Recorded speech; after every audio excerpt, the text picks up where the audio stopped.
News Kannada ವಾಹಿನಿಗೆ ಸ್ವಾಗತ. ಸಚಿವ ಲಕ್ಷ್ಮೀ ಹೆಬ್ಬಾಳ್ಕರ್ ಪುತ್ರ ಮೃಣಾಲ್ ಹೆಬ್ಬಾಳ್ಕರ್ ಸೋಲಿನ ಹಿನ್ನೆಲೆ ಬೆಳಗಾವಿಯಲ್ಲಿ ಮಾಜಿ ಸಚಿವ ರಮೇಶ್ ಜಾರಕಿಹೊಳಿ ಪ್ರತಿಕ್ರಿಯೆ ಕೊಟ್ಟಿದ್ದು, ಜಗದೀಶ್ ಶೆಟ್ಟರ್ಗೆ ಟಿಕೆಟ್ ಕೊಟ್ಟ ನಂತರ ಸ್ವಂತ ಹಣ ಖರ್ಚು ಮಾಡಿ ಕಾರ್ಯಕರ್ತರು ದುಡಿದಿದ್ರು. ಅಹಂಕಾರದಿಂದ ಬಂದ ಅಭ್ಯರ್ಥಿಯನ್ನ ಕ್ಷೇತ್ರದ ಜನ ಸೋಲಿಸಿದ್ದಾರೆ ಎಂದರು.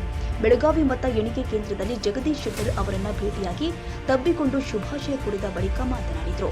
ಜಗದೀಶ್ ಶೆಟ್ಟರ್ ಗೆಲುವು ಬಿಜೆಪಿಯ ಸಾಮಾನ್ಯ ಕಾರ್ಯಕರ್ತರ ಗೆಲುವಾಗಿದೆ. ರಾಜ್ಯದ ಅಂಗನವಾಡಿ ಕಾರ್ಯಕರ್ತರ ಶಾಪದಿಂದ ಬೆಳಗಾವಿಯಲ್ಲಿ ಕಾಂಗ್ರೆಸ್ ಸೋತಿದೆ ಎಂದರು. ಅಂಗನವಾಡಿಯ ಪ್ರತಿಯೊಬ್ಬ ಕಾರ್ಯಕರ್ತರಿಂದ 1 ಲಕ್ಷ ಹಣ ವಸೂಲಿ ಮಾಡಲಾಗಿದೆ ಅಂತ ಇದೇ ವೇಳೆ ರಮೇಶ್ ಜಾರಕಿಹೊಳಿ ಗಂಭೀರ ಆರೋಪ ಮಾಡಿದರು. ಅಂಗನವಾಡಿ ಕಾರ್ಯಕರ್ತರ ಶಾಪದಿಂದ ಕಾಂಗ್ರೆಸ್ ಅಭ್ಯರ್ಥಿಗೆ ಸೋಲಾಗಿದೆ. ಬೆಂಗಳೂರು ಮಹಾನಗರ ಮಹಾನಾಯಕನ ಅಹಂಕಾರದಿಂದ ಸೋಲಾಗಿದೆ. ದುಡ್ಡು ಮತ್ತು ಸೊಕ್ಕಿನ ವಿರುದ್ಧ ನನ್ನ ಹೋರಾಟ ಇತ್ತು ಅಂತ ಆಕ್ರೋಶ ಹೊರಹಾಕಿದರು. ದುಡ್ಡು ಮತ್ತು ಸೊಕ್ಕಿನ ವಿರುದ್ಧ ಹೋರಾಟ ಇತ್ತು.